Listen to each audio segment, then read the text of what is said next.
Chicos con máscaras de lobo, saltando en cuatro patas en parques, identificándose como animales. Hoy quiero hablar de algo que probablemente viste en TikTok y pensaste, ¿qué está pasando con esta generación? Y la reacción automática es o burlarse o asustarse. Pero aquí vamos a hablar un poco de este tema. Y quiero aclarar que yo no soy ni psicólogo ni psiquiatra, así que les voy a hablar de los Terians tomando en cuenta lo que he investigado. Porque detrás de la estética viral hay algo mucho más profundo y si no lo entendemos, vamos a seguir hablando desde el prejuicio y no desde el criterio. Así que empecemos. ¿Qué es realmente un Terian? Primero lo primero, un Terian no es alguien que cree que físicamente es un animal. Por ahí no va el asunto, sino que el término viene del griego terion, que significa animal salvaje, y anthropos, que significa humano. Y en su uso moderno describe a personas que sienten una identificación interna, psicológica o espiritual con un animal específico y lo llaman stereotype. Ahora es importante saber que la mayoría conoce perfectamente que biológicamente es humana, están conscientes de eso. Y no hay ni delirio físico ni transformaciones reales. Por lo tanto, no estamos hablando de una psicosis colectiva como se piensa en muchas ocasiones.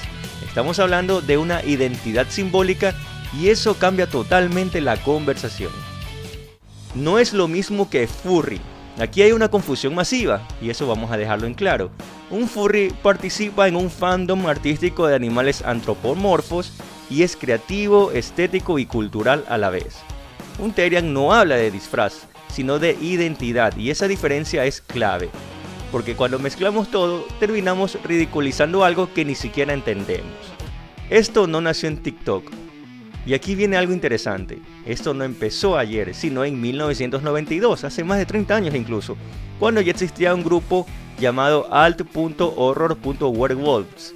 Esto en internet, donde comenzaron personas adultas, universitarias o programadores a hablar de sentir una conexión no literal con lo animal. Hay que prestar atención de que se trata de personas que en aquel entonces tenían acceso pues al internet o a los inicios del internet. En 1994 hicieron el primer encuentro presencial y lo llamaron Howl. Ese es el primer registro que existe y, como les decía, tiene más de 30 años. Lo que cambió ahora no fue la identidad, sino el escenario. ¿Por qué? Porque antes esto se veía en texto en foros y ahora pues es video viral en redes sociales. Y esto se ha vuelto, como hemos mencionado, viral porque el algoritmo de redes sociales adora dar visibilidad a cosas que generan controversia y comentarios. Es decir, que ama lo que parece extraño. Entonces, ¿por qué ahora explota? Aquí es donde viene la conversación y se vuelve interesante. ¿Por qué tantos adolescentes hoy sienten afinidad con esto? Esa es la pregunta y aquí hay algunas claves. Primero, el sentido de pertenencia.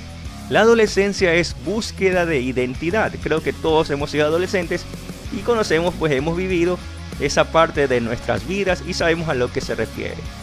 Si te sientes raro, diferente o aislado, encontrar comunidad es un alivio. ¿Por qué? Porque los seres humanos somos seres sociales. Segundo, el refugio emocional. Muchos jóvenes que adoptan esta identidad atraviesan bullying, ansiedad o exclusión. Y la máscara no siempre es espectáculo, sino es protección. Protección de ese mundo hostil en el que sienten que viven. Ahora hay un tercer factor que es el desencanto. Y aquí es donde quiero que pensemos juntos. Yo he escuchado a psicólogos en entrevistas, a personas que generan opinión acerca de que esta generación crece viendo guerras transmitidas en tiempo real. Muchas personas toman en cuenta esto, otras no.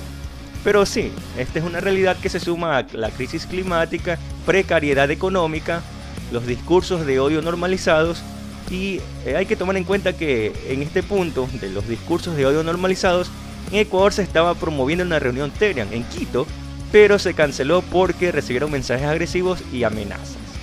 El relato del progreso está roto realmente, y cuando lo humano decepciona, lo animal representa algo distinto. Instinto, congruencia, naturaleza y coherencia. Esto para estos jóvenes. Nosotros, o muchas personas, en las que me incluyo, somos de otras generaciones anteriores y tenemos un punto de vista diferente, pero hay que ser un poquito más empáticos en esto y pensar un poco qué es lo que sienten los jóvenes y por qué adoptan estos comportamientos. No es que quieran dejar de ser humanos, lo que sucede es que no se sienten representados por el modelo humano que ven, y eso es algo realmente profundo que hay que analizar. ¿Es un trastorno psicológico? Aquí necesitamos rigor. La psicología distingue entre identidad simbólica y teriantropía clínica.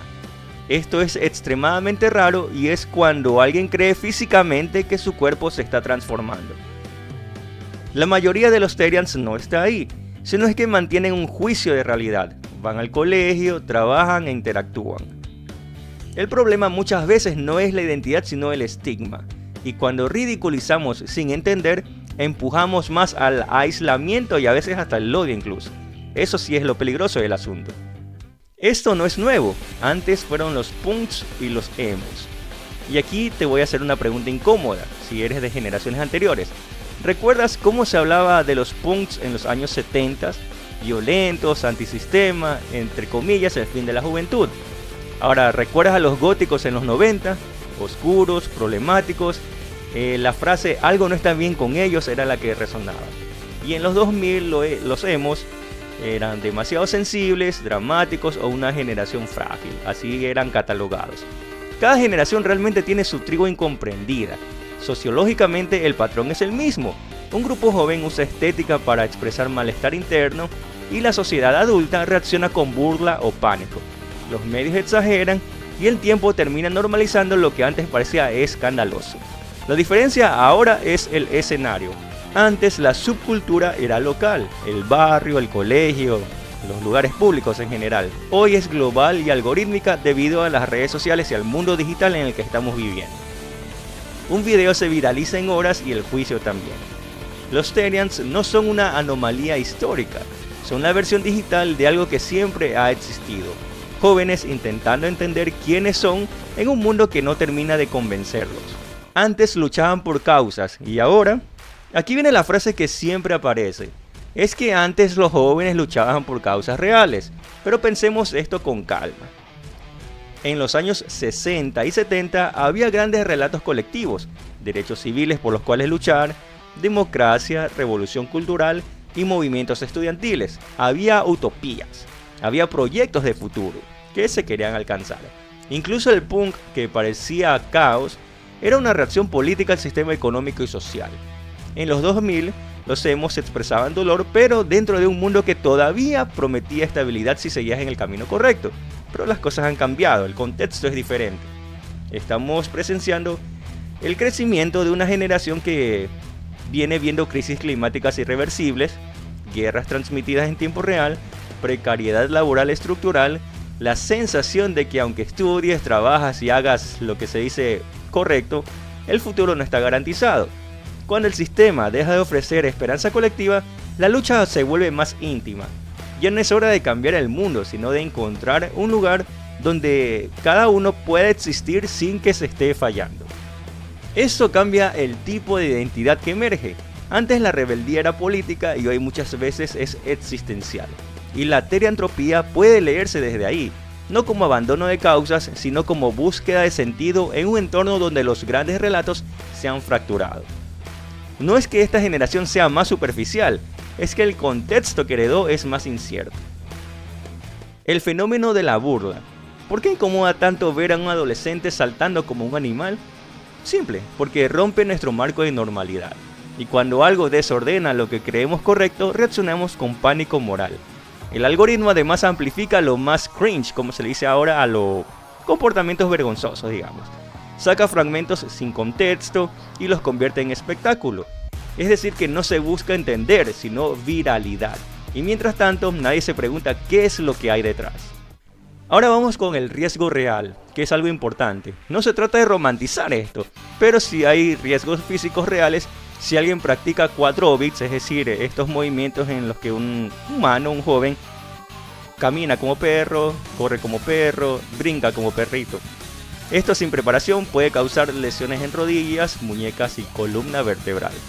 Y hay algo más delicado que en redes se ha promovido en casos aislados el uso de productos veterinarios en humanos.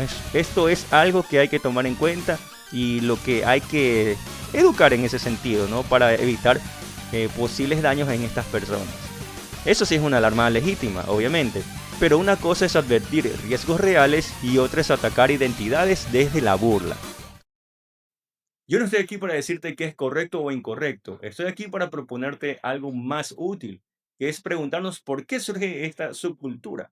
Cuando una generación encuentra más refugio en la metáfora animal que en el modelo humano que le ofrecemos, la conversación no debería empezar con una burla, sino con un poco más de empatía y también análisis en ese sentido.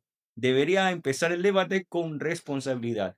La comunicación no es amplificar el ridículo, sino entender el contexto, y si vamos a hablar de esto, hablemos con criterio, porque no se trata de que los jóvenes estén perdidos, sino es que se trata de que quizás nosotros no estamos escuchando lo que nos han querido decir. Hay otros temas también que quedan pendientes, como por ejemplo el cuidado de los animales callejeros, que esa es otra realidad que quizás quisiéramos amplificar más como se está haciendo con el tema de los Terians. Pero por lo pronto, este ha sido el episodio de hoy y nos veremos en una próxima ocasión. Soy Jorge Apolinario, comunicando con Jorge.